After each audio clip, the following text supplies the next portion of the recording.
Ji, good morning to all of you present in this morning session. Yesterday we were making the discussion about the case study of chapter number 3, that is business environment. हम business environment का जो chapter 3 है उसके हम case studies को हम कर रहे थे। तो हमें सबसे पहले आते हैं कि इसमें जो 10th क्वेश्चन आपके पास चला हुआ था, 10th क्वेश्चन है कि और के अंदर आते हैं हम, ये पेज नंबर 7 के ऊपर है, और वाला क्वेश्चन है। तो आप सबसे पहले देखिए इसमें स्टेटमेंट क्या है। Often it is observed that some political party of a country are in favor of giving a lot of freedom to business, while some oppose to this view. When general elections are approaching in the country, the impact of this approach of political party can be seen in share market. यानी बात ही करें कि जब election नज़दीक आता है तो कुछ पॉलिटिकल पार्टी, यानी आपका पॉलिटिकल इम्पैक्ट हो गया, ये पॉलिटिकल इन्वायरमेंट हो गया कि कुछ पॉलिटिकल पार्टी जो हैं वो आपके बिजनेसेस को काफ़ी छूट देने की जो वकालत करती हैं, और कुछ इसका अप्रोच जिसका अपोज भी करती हैं। और इसका असर जो है आप शेयर मार्केट पे देख सकते हैं कि the political party can seen on the share market.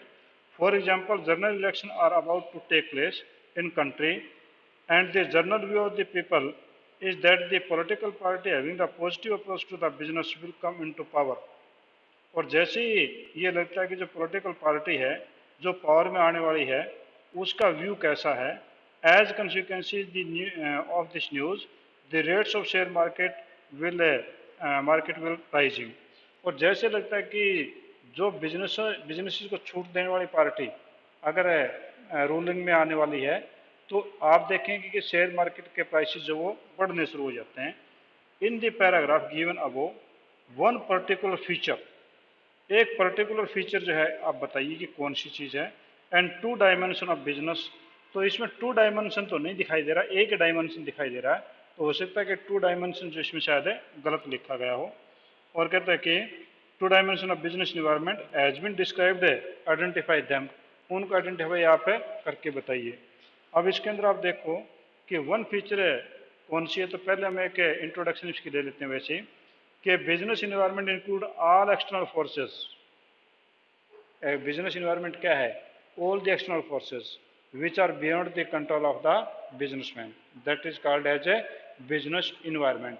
और वो हम परसों से लगे हुए हैं कि there are so many things, so many external affairs which affect the business, that may political, that may economical, that may social, that may be the technological, that may be the competitor, और that may so many reasons. इसका तो ये हुआ कि हम कई चीज़ें 2-3 दिन से डिस्कस कर रहे हैं, तो ये उन्हीं के बारे में बात कर रहा है कि ये कहता है कि ये एक्सटर्नल फैक्टर्स हैं जो अफेक्ट करते हैं. इसमें आपके बिजनेस के जो डिसीजन की स्ट्रेटजी की है वो भी इसमें शामिल हो जाती हैं. और इस प्रकार से हम कह सकते हैं कि आपके बिजनेस में कई इस प्रकार के फैक्टर हैं जो कि आपको अफेक्ट करते हैं. तो यहाँ पर जो पहला फीचर जो इसमें आता है वो बिजनेस इन्वायरमेंट का ये समझ में आ रहा है कि इट इज़ ए कम्प्लेक्स, क्योंकि यहाँ पर इस पैरे के अंदर इसने जो दिया है that is only for the political reason कि any stable party will come into the existence if that is assisting to the businesses the stock market will raise up. तो इसका लिए हुआ कि आप यहाँ पर देख रहे हैं कि ये एक रीजन है, पर इसके नंबर ऑफ रीजन हैं जो हमने डिस्कस किए थे. इसका लिए हुआ कि यहाँ पर एक फीचर बताने की कोशिश कर रहा है कि आपका जो ये बिजनेस इन्वायरमेंट है वो काफ़ी ज़्यादा कम्प्लेक्स है, इसमें काफ़ी सारे सोर्सेज इसको जो है अफेक्ट करते हैं. तो पहले क्वेश्चन का आंसर तो यही हो गया कि आपने एक पर्टिकुलर फीचर फाइंड आउट करनी थी. दूसरा क्वेश्चन इसने पूछा कि आप इसके जो है कोई एक डायमेंशन बताइए, डायमेंशन को एक बताइए. तो एक डायमेंशन या दो पूछा, दो इसमें दिखाई नहीं दे रहे मेरे कहीं पर भी, मैंने काफ़ी बार इसको स्टडी आउट किया है. तो एक डायमेंशन दिखाई दे रहा है दैट इज पॉलिटिकल इन्वायरमेंट. तो पॉलिटिकल इन्वायरमेंट हमें दिखाई दे रहा है. तो पॉलिटिकल इन्वायरमेंट किस प्रकार से अफेक्ट करता है, how it affect your business. If the ruling party favours the businesses then the business will be in a win-win position. If the ruling party is against the businesses, then there will be losses. Secondly, if there is a political stability in the country, then the business will grow up. And if there is not stability in politics in the country, then there will be no good businesses. क्योंकि आपकी एक party आती है दूसरी चली जाती है, जैसे 90s के जो डिकेड्स में आपके इंडिया में हुआ था कि there were so many PMs, some for only 13 days, some for 2 or 3 months, some for only 1.5 years. And it means in the duration of 3 or 4 years, 4 or 5 prime ministers were there, and they are their different economic policies. It means that has affected the widely to the businesses. और उस समय में हमारे business को काफ़ी ज़्यादा नुकसान हुआ था। और उसके बाद 1991 के बाद में we are the stable governments and our country has made a significant progress in the businesses. तो ये आपका डायमेंशन इसके अंदर कोई पॉलिटिकल डायमेंशन आपका आता है। ठीक है जी। नेक्स्ट पे आप आइए। नेक्स्ट आपका जो है क्वेश्चन है, ये काफ़ी इंटरेस्टिंग क्वेश्चन है। ये कहते हैं कि ऑन 8 नवंबर 2016, याद आ रहा होगा 2016 अगर आप लोगों को ध्यान आता थोड़ा बहुत, तो the Government of India announce the demonetization making all ₹500 and 1000 bank notes of Mahatma Gandhi series invalid past night. कि आपके जो नोटबंदी की गई थी जिसको डीमोनेटाइजेशन बोला जाता है, वो जो आपके 8 नवंबर को की गई थी। The government claim that action would be curtailed in the use of illicit and counterfeit cash to funding illegal activities and terrorism। तो सरकार का ये कहना था कि आपके जो नकली नोट हैं या जो काफ़ी ज़्यादा ब्लैक मनी है, वो कई गलत कामों में और टेररिस्ट के मदद करने में काम लिए जा रहे हैं। दी BSE Sensex and Nifty stock 50 indicate fail over 6% on the day after announcement. और जो आपका निफ्टी और BSE जो आपके स्टॉक एक्सचेंज थे, वो एक ही दिन के अंदर जो है वो आपके 6% तक गिर गए थे। ठीक है, तो 6% तक आपके गिर जाना, इसका ये हुआ कि काफ़ी ज़्यादा डिक्रीज उसमें आ गया था। The decision was heavily criticized by the member of opposition। member of opposition ने काफ़ी ज़्यादा इसको क्रिटिसाइज किया, leading to debate in both houses of parliament and triggering organized protest against the government in several places across India।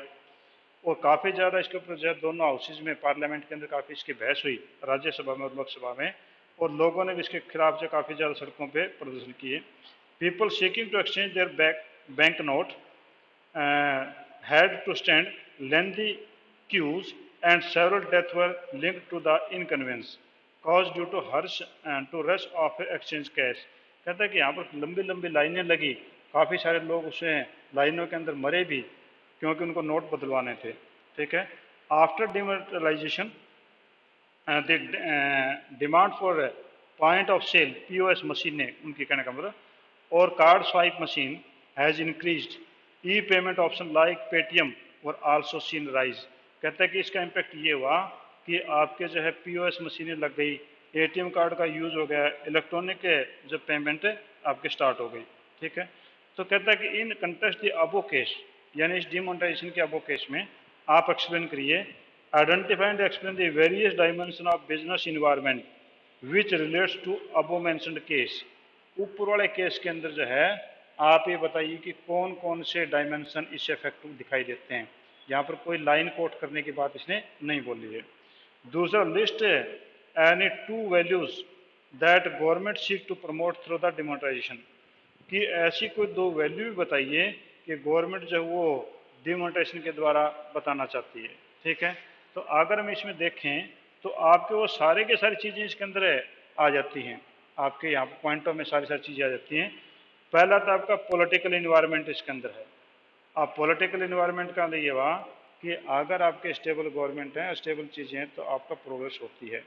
तो यहाँ पर demonetisation के time पे इंडिया में आपकी स्टेबल गवर्नमेंट थी, तो कोई ज़्यादा जो है उसके ऊपर इफेक्ट नहीं पड़ा, यानी हमारे बिजनेसेस के ऊपर। ठीक है, एक बार मंदी का दौर जरूर आया, फिर वापस हमारा बिजनेस चल पड़ा, क्योंकि हमारे पास में जो पॉलिटिकल जो था इन्वायरमेंट वो देश के फेवर में था, यानी बिजनेसेस के फेवर में था, तो कोई दिक्कत नहीं आई। और दूसरा टेक्नोलॉजिकल, कि जैसे आपके नोटबंदी हुई उसके बाद में आपकी POS मशीनें, आपका इंटरनेट पेमेंट, पेटीएम सिस्टम, ये आपके काफ़ी सारे स्टार्ट हो गए थे।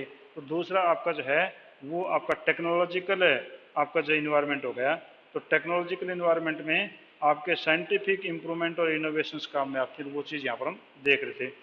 लीगल इन्वायरमेंट, तो यहाँ पर जो आपके क्वेश्चन में ये भी दिखाई दे रहा है कि वहाँ पर जो एक लीगलिटी भी उन्होंने बताई कि terrorist are funded by this black money, तो हम उसको लीगलाइज कर रहे थे कि आपके जो है थाउजेंड्स के और 500 के नोट्स हैं उनको हम कैंसिल करके उनकी जगह नए नोट ले आएँ, ताकि हमारे जो इलीगल काम हो रहे हैं वो उनको ठीक किया जा सके। तो यानी उनको जो है नोटों को बंद करना वो एक लीगल एक्शन था। तो इस प्रकार से एक ये भी यहाँ पर आता है। और third, social environment. Social environment में आप देखें कि society has made so much aggression, और इतने सारे लोग क्यूज़ के अंदर रहे, और वहाँ पर जो समाज की कुछ चीज़ें बदल गई कि उनके पेमेंट करने के तरीके, उनके दूसरे जो लोगों का व्यवहार करने के तरीके बीच में काफ़ी बदले। ठीक है।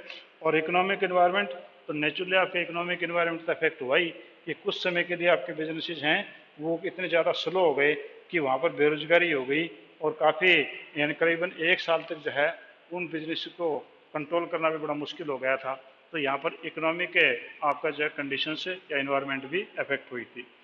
अगला कहते हैं कि 2 फैक्टर्स जो थे जो गवर्नमेंट इसमें मॉरल दिखाना चाह रही थी, वो ट्रांसपेरेंटी इन डीलिंग, कि जितने ब्लैक मनी है that would be deposited into the bank, सारा पैसा वहाँ पर होगा। और उसके बाद में जो रूल लागू किए कि any person who deposit the money और who withdraw the money, naturally they will have to give the proof, it means there will be transparency in the dealing of every person. तो ये एक दिखाना चाहती थी कि हमारे देश से भ्रष्टाचार जो करप्शन उसको हमने खत्म करना है। दूसरा, promote well being of people, कि लोगों के भलाई का काम भी वो कर रहे थे, क्योंकि the money which was black money that was given as funding and in illegal activities, it means कि लोगों का वेल बीइंग नहीं हो रहा था, अच्छा काम नहीं हो रहा था। अब वो पैसा जो है, जितना पैसा गवर्नमेंट के पास वापस आया, लोगों का टैक्स उसके ऊपर लगा, और वो टैक्स के रूप में जितना पैसा आया तो वो गवर्नमेंट ने जब लोगों के भले काम में लगाया। तो ये चीज़ आपकी इस क्वेश्चन में थी। हाँ जी, कोई क्वेश्चन से रिलेटेड आप पूछना चाहते हैं, प्लीज यू कैन आस्क। हाँ जी, आप मेरी आवाज़ सुन रहे हैं ना? कल बंद तो नहीं हो गई कल की तरह से आवाज़? कुमकुम, हेलो, आवाज़ ठीक आ रही ना?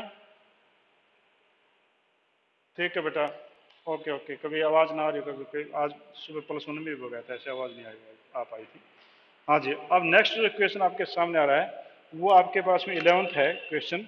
और 11th क्वेश्चन में देखो बहुत ही इजी सा क्वेश्चन है, हर चीज़ आपके क्लियर इसने बोली हुई है कि Kolkata Rice Food Limited is a well known rice producing company, the sales has been falling down from the beginning of the year, उनकी सेल जो काफ़ी गिर रही थी। Managing director mister Dhiru Bhai Agarwal is worried about the situation, with a view to find out the solution of this problem, he made a team of 4 persons. उन 4 आदमियों की team बनाई कि हमारी सेल क्यों गिर रही है। और उसमें कौन कौन से थे? In the team 1 manager, 1 deputy manager, 1 supervisor and 1 senior worker were included. इसके अंदर 4 टाइप के पर्सन जो उसने अलग अलग कैटेगरी से शामिल किए थे, क्योंकि every person is expert of his line, तो वो अपनी लाइन के बारे में अच्छी तरीके जानता है और वो जो अपने हर चीज़ों को वो बता सकते, इसलिए उन्हें शामिल किया। ठीक है जी।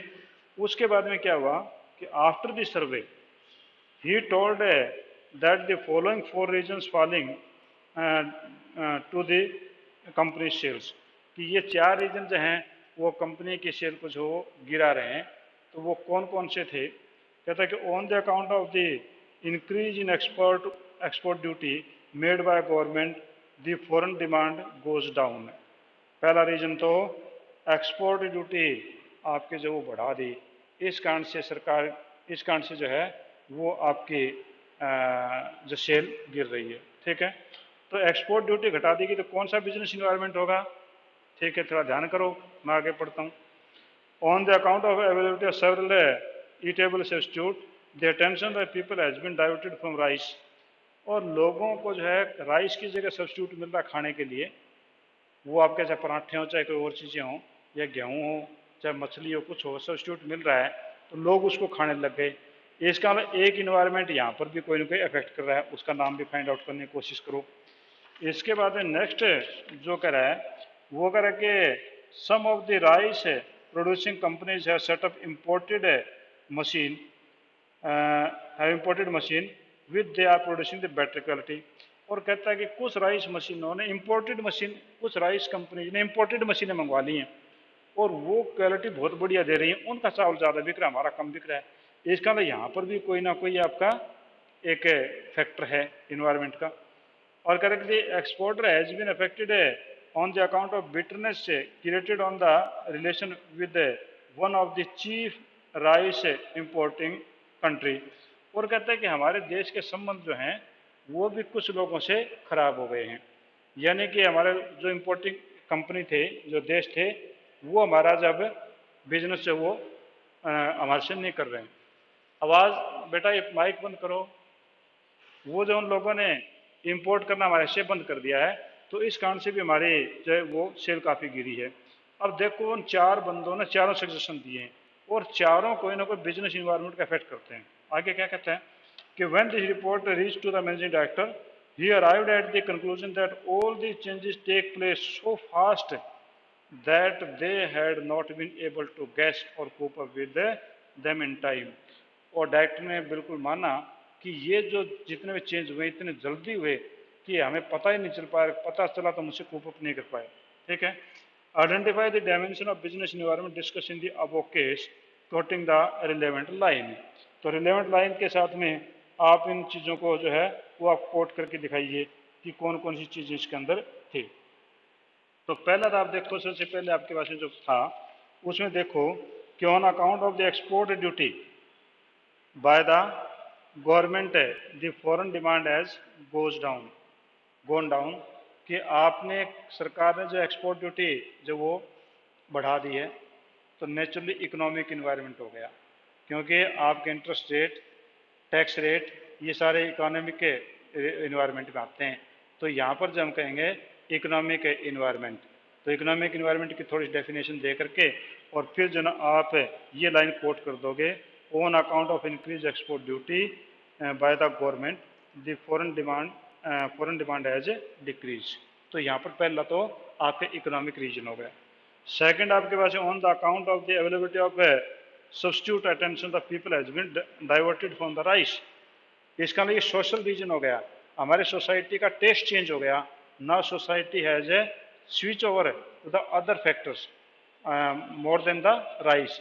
तो आप पहले सोशल फैक्टर कहेंगे, the traditions, the conventions and the interest of the society changed, it is called as a social environment and in this the social environment has change. और फिर वो आप लाइन जो नीचे थी वो आप लिख देंगे। थर्ड में करें कि some rice producing companies set up the imported machine which they are producing better quality. इसका ये हुआ कि अच्छी मशीनें आ गई तो टेक्नोलॉजिकल इन्वायरमेंट हो गया, means technological environment is there. तो यहाँ पर आपकी जो मशीनें हैं वो चेंज हो गई हैं और मशीनें चेंज होने के कारण से आप उन चीज़ों को देख नहीं पाए। तो टेक्निकल चेंज का डेफिनेशन देंगे और उसके बाद में फिर आप ये पूरी लाइन कोट कर देंगे। फिर नेक्स्ट आपके पास में है export affected the account of bitterness created in the relation with the one of the chief rice importing country, कि हमारे देश के संबंध जो है वो उस इंपोर्ट करने वाले कंट्री के साथ में खराब हो गए, बिटरनेस आ गई है। इसका मतलब ये आपका सारा का सारा पॉलिटिकल हो गया, क्योंकि सरकारी जो सरकार पॉलिटिक्स के कारण से ये इस प्रकार की चीज़ें होती हैं। तो आप पहले पॉलिटिकल की डेफिनेशन लिखेंगे, उसके बाद में फिर ये लाइनें आप कोट कर देंगे। तो ये आपके पहले जो हैं वो पहला एक क्वेश्चन हो गया। दूसरा कह रहा है कि which point of importance of management और the managing director admitted inability to make cause, यानी ये किस चीज़ को नहीं फाइंड आउट कर पाया। तो इसका अगर हम देखें तो इसने किस चीज़ को फाइंड आउट नहीं कर पाया होगा ये आदमी, क्योंकि आपका बिजनेस जो है वो काफ़ी कम्प्लेक्स है और कम्प्लेक्स होने के कारण से आपकी इन चीज़ों को फाइंड आउट नहीं कर पाया। तो उसमें ये जो फ्यूचर है थ्रेट्स हैं उनको वो जो ढंग से फाइंड आउट नहीं कर पाया।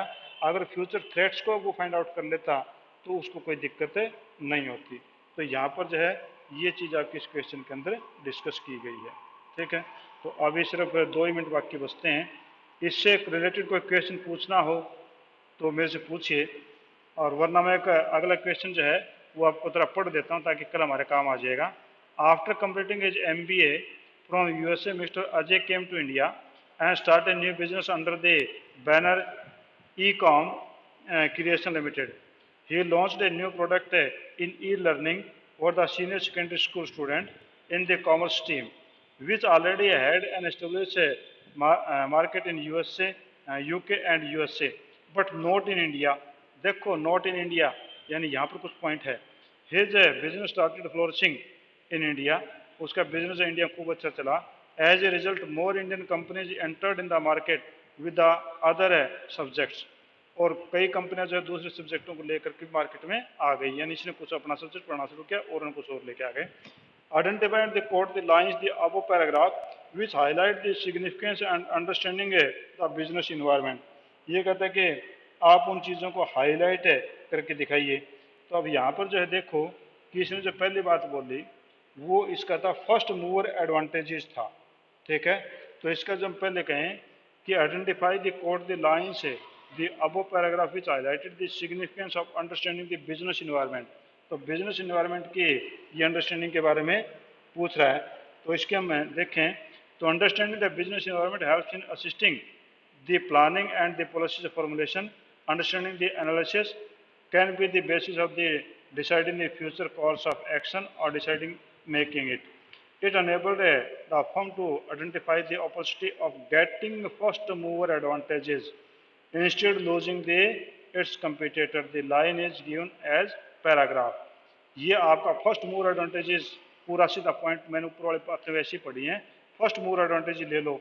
तो फर्स्ट मूवर एडवांटेज में आपका जो पैराग्राफ में कौन सी लाइन थी, from completing MBA from the USA, Ajay came to India and to start the new business under the banner of Ecom Creation Limited. He launched a new product in e-learning for senior secondary school in the commerce stream.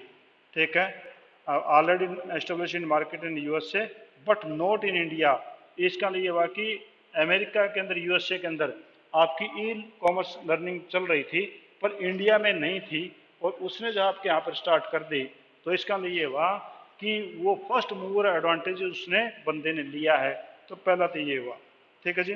दूसरा कहता है कि it helps improving the performance. इससे क्या होगा कि आपके performance जो है वो इम्प्रूव करने के अंदर मदद मिलती है। तो कहता है कि it helps improving the performance of the enterprise through the continuous monitoring the environment and adopting the suitable business practices that help the improve the both present and future performance. The line as given here, business his business started flourishing in India, यानी उसके अंदर जो आपका जो है यहाँ पर जो फर्स्ट मूवर एडवांटेज का फायदा ये भी था कि अगर वो ठीक से कंट्रोल करता तो उसका बिजनेस जो वो और ज़्यादा फैलना शुरू हो गया।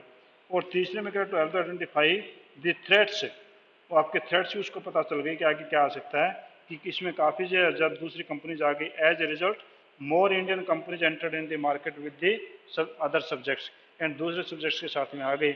इस क्वेश्चन में जो आपका था पहला फर्स्ट मूवर एडवांटेजेस था क्योंकि इंडिया के अंदर बिजनेस नहीं था, आप उसका आंसर दे सकते हैं फर्स्ट मूवर एडवांटेज। यानी इंपॉर्टेंस थी इसकी कि फर्स्ट मूवर एडवांटेज का मतलब क्या वो बताइए, फिर उसके बाद आप बताइए कि यहाँ पर कौन सी लाइन कोट की गई थी। उसके बाद दूसरा जो है कि अगर आप उसको बिजनेस इन्वायरमेंट को और कंटिन्यूस ध्यान रखेंगे तो वो आपको फ्लोरिश करने में मदद देगा, यानी आपके फलने फूलने में मदद देगा। आप रिक्वायर्ड चेंज कर सकते हैं। तो यहाँ पर उसने लाइन बोला है कि हिज बिजनेस स्टार्ट है फ्लोरिशिंग।